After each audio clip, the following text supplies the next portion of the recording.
Thank you for clicking on Nerds in the Hood's YouTube channel, and I really hope you enjoy the video.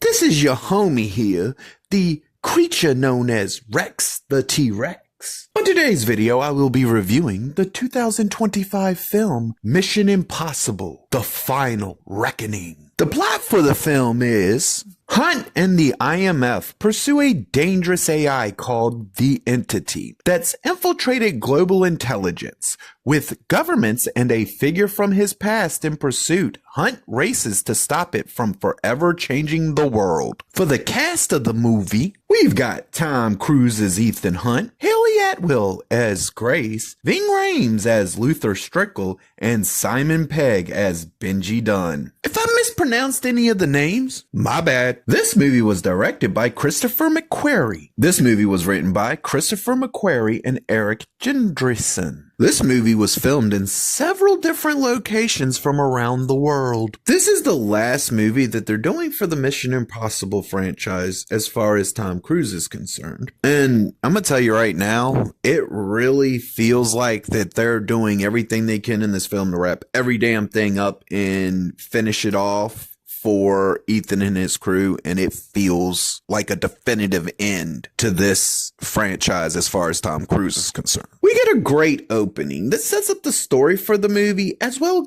as giving us some amazing action moments that'll hook your attention and keep you invested throughout the course of the entire film. The theme song for this movie is a good version that fits this film well. And as for the rest of the soundtrack, it does really amazing in every scene that it's presented in. The acting for this movie was amazing, with the entire cast delivering some amazing performances to the point where no one particular actor stood out above the rest. They all came in, they all gave 110% to their performances, and they did amazing with their roles. There were a lot of amazing emotional moments in this movie that managed to be impactful, not only to the story, but in their delivery within the scenes that they were part of and in their execution. This movie has a really good story to it, but I'm gonna let you know that at first when I went into this movie and looking at what the runtime was for this movie, I won't lie, I was a little bit concerned going into it initially as far as to,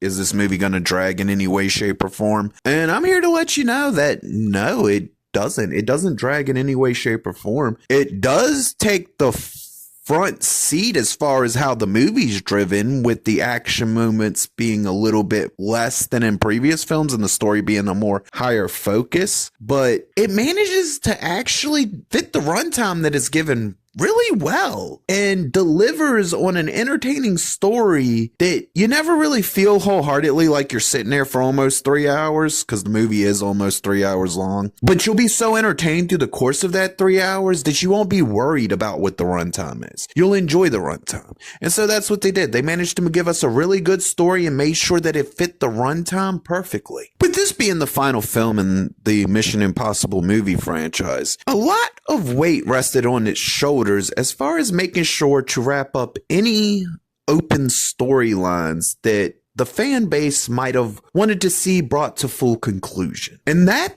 they managed to do in a very respectful, well-executed, entertaining way, while at the same time wrapping up a few things I didn't think needed really to be wrapped up, really, but they still wrapped them up. And it didn't take away from the story in any way, shape, or form, but it did manage to make some aspects of previous films make a little bit better sense. And then even brought back some characters you might have forgotten about from even earlier in the franchise. I've got to say, for a 63-year-old man, Tom Cruise is fucking crazy when it comes to doing stunts. I hope I'm half as athletic as this man is when I hit 60 and able to do half the crap that he's pulling off in these movies. Because I'm going to tell you right now, this man is still doing crazy stupid, mind-blowing stunts for the sake of your entertainment, and he ain't missing a damn beat. You would think a 63-year-old man, he'd start to slow down a little bit and everything.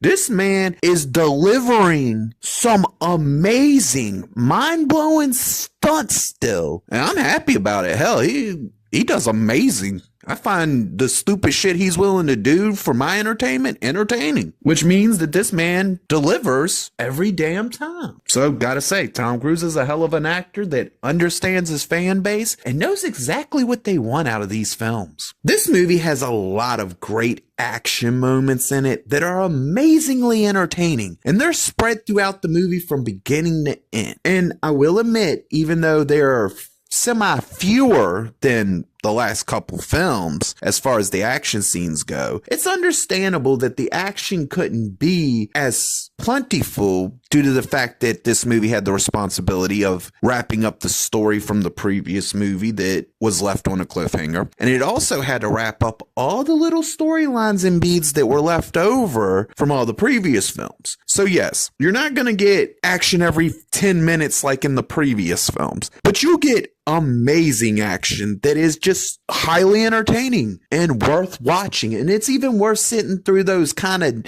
slower, more storyline driven moments to see the crazy stuff that these people were able to come up with. And they're like 8 movies into this franchise at this point, and they still are able to come up with some very original stuff. It's amazing. We get some amazing heart-to-heart moments between a lot of the characters in this movie that are well executed. And if I had to pick something that was able to stand out and shine brighter than the action scenes, it would be this element. Those moments where Ethan Hunt is talking to Luther or Benji and they're having that moment, it's fucking mind-blowing to the fact that this is the last time these characters are going to interact with each other. This is the last time we're really going to see them in something new. I mean, yes, we can always go back and watch them from all the other ones and watch the whole series from beginning to end, or however you choose to watch it. But this is it. This was the last new Mission Impossible movie that we're getting. And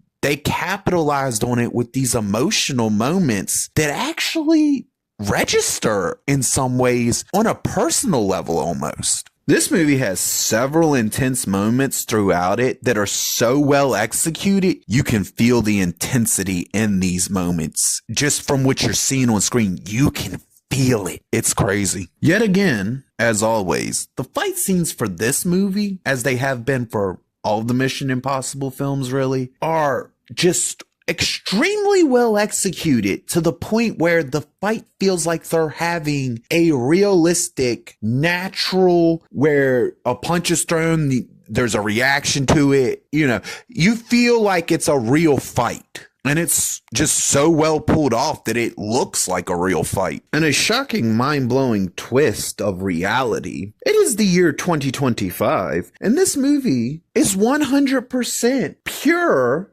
entertainment with no form of a message in it, no political bullshit, nothing. It's just 100% pure entertainment from beginning to end. And the mind-blowing part is it came out in the year 2025, where I didn't think Hollywood could make normal movies anymore. The third act for this movie does amazing at wrapping up the story from not only this movie, but also all those little leftover story beats from previous movies. It does phenomenal at wrapping up the entire franchise in a great, satisfying conclusion that was nowhere in the ballpark of being disappointing. I was highly entertained and I was loving every minute of it. It's mind-blowing. I started reviewing the Mission Impossible films a couple months ago, but the reality is they've been part of my life since I was a kid. And now as a full-grown adult, I gotta say, I am completely happy with the way they ended this franchise. I'm not disappointed at all. We got a lot of good movies here. Some better than others. Some might not have exactly stood up to the snuff. But at the end of the day, we got a solid franchise. And yes, I'll tell you, as a fan, it's sad to see it end. But at the same time, I'm happy I got to see this franchise through. They're entertaining films, all of them really. And this one is also just as entertaining as the rest. The journey was worth it, through the not so great, all the way through the amazings, and even into the something specials. I'm not disappointed by anything I've seen in this film. And realistically, I just gotta say thank you to everybody who made this franchise what they made it. Tom Cruise with his crazy stunts, the dedication of Vin Rames and Simon Pegg coming back for every film when they could have just moved on to something else. I'm glad that we got these films, and I'm glad that they're all pure entertainment from beginning to end. I really did enjoy this movie, every single minute of it, and that's why it gets the rating that it gets. This movie gets the rating of... Now that was something special. Do the homie a favor. If you liked the video, hit that like button. If there's something you would like to specifically see me review, whether it be a book, a movie, or a video game, drop that in the comments section down below. And don't forget to hit the subscribe button so you can get more of the homie, Rex the T-Rex.